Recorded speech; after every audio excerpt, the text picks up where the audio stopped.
Hello everyone, welcome back to K Guru channel bye निर्मल गुप्ता।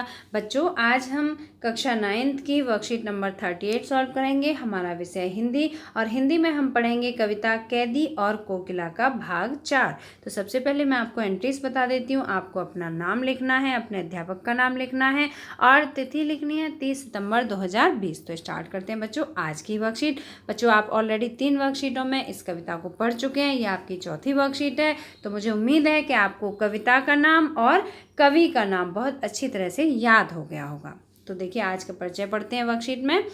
पिछले कार्यपत्रकों में हमने जाना कि कवि माखनलाल चतुर्वेदी जी ने कैदी और कोकिला कविता में जेल में बंद एक स्वतंत्रता सेनानी के साथ साथ एक कोयल का भी वर्णन किया है। तो बच्चों, किसका वर्णन किया गया है इसमें? एक स्वतंत्रता सेनानी के साथ एक कोयल का भी वर्णन किया गया है। और आपको याद रखना है, कविता का नाम है कैदी और कोकिला और इसके कवि हैं माखनलाल चतुर्वेदी जी। प्रस्तुत पंक्तियों में कवि ने स्वतंत्र कोयल एवं बंदी कैदी की मन स्थिति की तुलना बड़े ही मार्मिक ढंग से की है। मन स्थिति मतलब मन के भावों की, जो जिस स्थिति में जो विचार उसके मन में आ रहे हैं, उन सभी विचारों की तुलना बड़े ही मार्मिक ढंग से की है। किस किस के विचार हैं? एक स्वतंत्र कोयल के और दूसरा बंदी कैदी के। अब इसके बाद देखिए बच्चों, कविता को पढ़ेंगे, बहुत ध्यान से समझना है आपको। तुझे मिली हरियाली डाली, मुझे नसीब कोठरी काली, तेरा नभ भर मैं संचार, मेरा 10 फुट का संसार। इसमें कवि कहते हैं कि जो कोयल है, कोयल कहीं भी घूम सकती है, किसी भी पेड़ पर बैठ सकती है, किसी भी हरियाली डाली पर बैठ सकती है, लेकिन मेरे नसीब में क्या है? एक काली कोठरी है, अंग्रेजों की दी हुई जेल है जिसमें कि हमेशा अंधकार रहता है। तेरा नभ भर मैं संचार, नभ भर मतलब पूरे आकाश में तू कहीं भी घूम सकती है, कहीं भी विचरण कर सकती है, लेकिन मेरा जो संसार है वो कितना बड़ा है? केवल एक 10 फुट का कमरा है, केवल एक वो जेल है जिसमें कि मैं अपना जीवन बिता रहा हूँ, जो कि मुझे अंग्रेजों ने दी है। तेरे गीत कहावे वाह, रोना भी है मुझे गुनाह। अगर तू गीत गाती है तो तेरे गीतों पर सभी लोग वाह वाह करते हैं, तेरी तारीफ करते हैं। रोना भी है मुझे गुनाह, लेकिन अगर मैं रोता भी हूँ तो उसे गुनाह माना जाता है। मीन्स अगर मैं रोता हूँ तो मेरा कोई भी सुनने वाला नहीं है, और रोना भी एक बहुत बड़ी गलती है। देख विषमता तेरी मेरी, विषमता मतलब अंतर, देख मुझ में और तेरी स्थिति में कितना अंतर है, जमीन आसमान का अंतर है। बजा रही तिस पर रणभेरी, रणभेरी मतलब होता है युद्ध की जागृति कराने वाला जो नगाड़ा बजाया जाता है। और बच्चों, इतने पर भी, इतनी विषमता होने के बावजूद भी तू युद्ध के लिए एक गीत गाकर हमें प्रेरित कर रही है। इस होंकृति पर अपनी कृति से कहूँ क्या कर दूँ। इस होंकृति पर मीन्स ऐसी स्थिति में जैसी में मैं हूँ, जिसमें कि मुझे अंग्रेजों की दी हुई सलाखों के पीछे मैं हूँ, और ऐसी स्थिति में तुम बताओ कहो क्या कर दूँ, मैं क्या कर सकता हूँ। कोकिल बोलो तो मोहन के व्रत पर प्राणों का आसव किसमें भर दूँ, कोकिल बोलो तो। कवि कहते हैं, ये जो स्वतंत्रता सेनानी है, ये अपने विचारों को कवि कोयल से कहते हैं कि कोयल तुम कुछ तो बोलो मोहन के व्रत पर। बच्चों, यहाँ जो मोहन शब्द है ये महात्मा गांधी जी के लिए प्रयोग किया गया है, क्योंकि गांधी जी का पूरा नाम मोहनदास करमचंद गांधी था। तो देखिए, मोहन के व्रत पर, जो मोहन मतलब करमचंद गांधी जी हैं, जो हमारे गांधी जी हैं, उनके व्रत पर, उनके जो विचार हैं, उन विचारों पर मैं अपने प्राणों को भी न्यौछावर कर दूं। जो उन्होंने हमेशा सत्य और अहिंसा के रास्ते को दिखाया है, मैं उस रास्ते पर चलने पर अपने प्राणों को भी न्यौछावर कर सकता हूँ। कोकिल बोलो तो, कोकिल तुम कुछ बताओ, कोयल तुम जैसा कहोगी मैं वैसा ही करूँगा। तो बच्चों, मुझे उम्मीद है कि आपको ये कविता की पंक्तियाँ अच्छी तरह से समझ में आ गई होगी।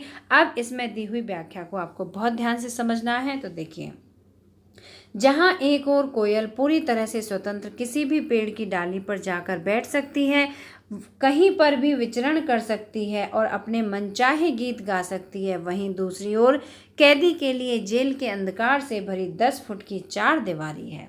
जिसमें उसे अपना जीवन बिताना है, वह वहाँ अपनी इच्छानुसार कुछ भी नहीं कर सकता। कोयल के मधुर गान को सुनकर सब लोग वाह वाह करते हैं, वहीं किसी कैदी के रोने को कोई सुनता तक नहीं है।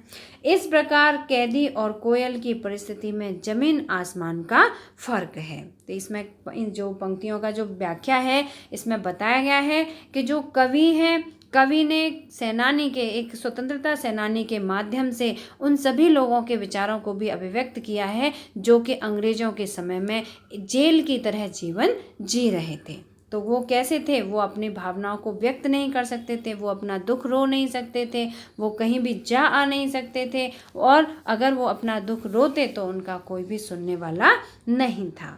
मगर फिर भी कोयल युद्ध का संगीत क्यों बजा रही है? जो कोयल है, जो कि स्वतंत्र है, स्वतंत्र पक्षी है, फिर भी वो युद्ध का संगीत क्यों बजा रही है? कैदी कोयल से जानना चाहता है कि आखिर कोयल के इस तरह रहस्यमय ढंग से गाने का क्या मतलब है। प्रस्तुत पंक्तियों में कवि ने कोयल और कैदी दोनों के अंदर स्वतंत्रता की प्रबल भावना को दिखाया है। जो कोयल है वो स्वतंत्र है, लेकिन फिर भी वो स्वतंत्र होना चाहती है, और ज़्यादा स्वतंत्र होना चाहती है। और इसके अलावा अपने मधुर गीतों के माध्यम से जो कैदी हैं, जो स्वतंत्रता सेनानी हैं, जिन्हें अंग्रेजों ने जेल में बंद किया हुआ है, उनके अंदर भी स्वतंत्रता की प्रबल भावना को जगाना चाहती है। जहाँ कोयल अपने जोशीले गान से देशवासियों में विद्रोह को जागृत कर रही है, वहीं कैदी स्वतंत्रता के लिए लगातार अंग्रेजी सरकार की यातनाएं सहन कर रहा है। इसलिए कवि ने यहाँ कोयल की आवाज़ को कैदी के लिए आज़ादी का संदेश बताया है कि जो कोयल की आवाज़ है वो क्या है? कैदी के लिए आज़ादी का संदेश है, जिसे सुनकर कैदी कुछ भी करने के लिए तैयार हो सकता है। मतलब अगर कोयल बोलेगी, कोयल बोलो तो, है ना। कवि जो स्वतंत्रता सेनानी है वो कहते हैं कि तुम कुछ भी बोलो और मैं तुम्हारे बोलने पर मैं कुछ भी करने के लिए तैयार हूँ। कैदी कोयल से पूछ रहा है कि हे कोयल, मुझे बता कि मैं गांधी जी द्वारा चलाए जा रहे इस स्वतंत्रता संग्राम में किस तरह से अपने प्राण आसव कर दूं, मतलब प्राण झोंक दूं। मैं तुम्हारे संगीत को सुनकर अपनी रचनाओं के द्वारा क्रांति की ज्वाला भड़काने वाली अग्नि तो पैदा कर रहा हूँ, लेकिन तुम मुझे ये बताओ कि मैं देश की आज़ादी के लिए और क्या क्या कर सकता हूँ।